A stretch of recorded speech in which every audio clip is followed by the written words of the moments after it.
Tell me about when you first heard the word sociopath. It was from my mom. Okay.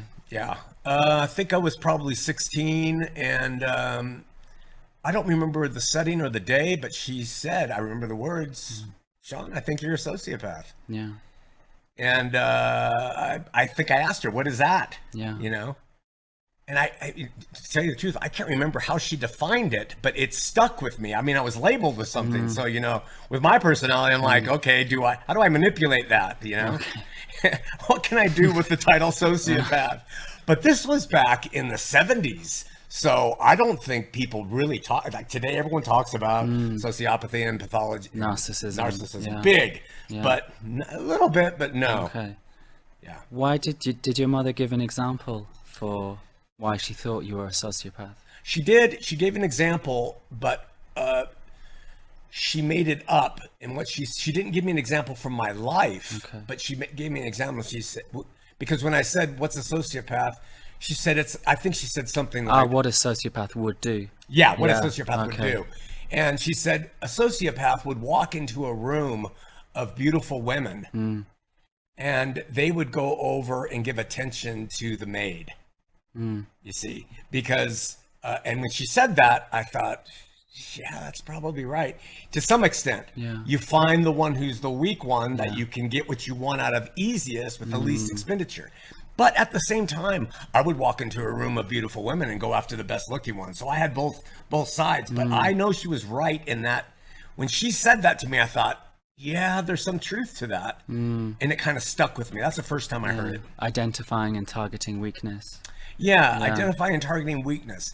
But I have to say that, to be honest with you, Matt, in the revelation of everything, that my issue wasn't so much with targeting people I could prey upon. My issue was getting people that who were the highest level that I could manipulate. So my mom was right in the sense of the maid example, but I would also find great satisfaction and be able to get maybe one of the best looking ones to then come under my control and manipulation. That was more satisfying to my ego. So I wasn't just a predator on the weak. If someone was absolutely weak, I just was oblivious to their needs. I didn't know, but I didn't want to prey on them. I wanted higher value targets that would feed my ego. Yeah.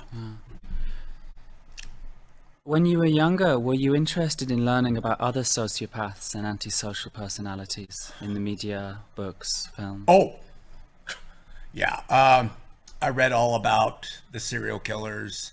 The first, I read about people who were dark crime types people, and they were my heroes. I didn't relate to heroes that were noble in virtue and value. I related to dark figures. So Batman was my favorite. But that was when he was still kind of an idiot before the Dark Knight. But and so I gravitated toward that in film, in art especially, dark themes in art and in books. Did you like anti-heroes? Yeah, I like anti-heroes. Okay. I sought professional help through first psychiatrists, then I found a psychologist who recommended me to a psychiatrist. So you received this diagnosis of sociopathy. Did you share it with anyone, with your wife or with your family? No. What I would do with Mary is the only thing I would say is I'm disconnected. I'm not connected. I don't feel connected. And that's the only way I would express it. But I never said, I'm a sociopath. Okay. No, I never said that. Okay. So you were given this diagnosis of sociopathy formally in the 1990s. Yeah. At that time, how much did that diagnosis help you understand yourself? Not much even then. Okay. But what it did was it was a second witness. My mom said it decade earlier, whatever. Yeah. Then I hear it from a professional and I start to think, what is this about? Yeah. And then I really started to see myself as having no empathy for anybody and being selfish. In 2009, 2010, you took the hair test for psychopathy. Yeah. Why did you decide to take it? How did you take it? And what score did you get? Yeah. By that time, I had been doing a television show for 4 to 5 years. And I'd been in the public, and I was like a local celebrity. And I started to think, I'm getting attention. What am I really? And I just learned online about the hair test for psychopathy. So I can't remember how many questions. I think then it was about 30. And you had a score online. And so I took it as if I was Shawn McCraney without having that roadside experience. Your former self. Former self. Yeah. Okay. And I scored, I'm just making this up, like a 28 out of 30. Yeah. In terms of being a confirmed psychopath.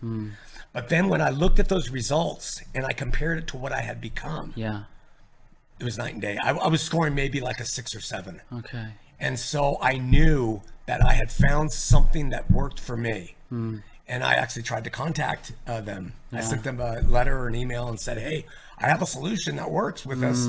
I scored this. That used to be me, but I got nothing back. Okay. Yeah.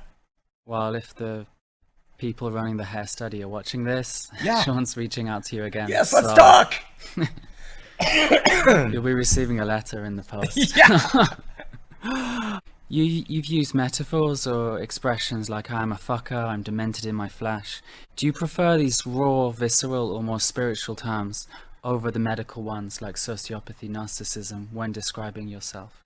Yeah, because I think sociopathy and psychopathy and narcissism are the fruit of people being fuckers. I don't think that they are fuckers because they're those things. And I know that's a weird way to say it.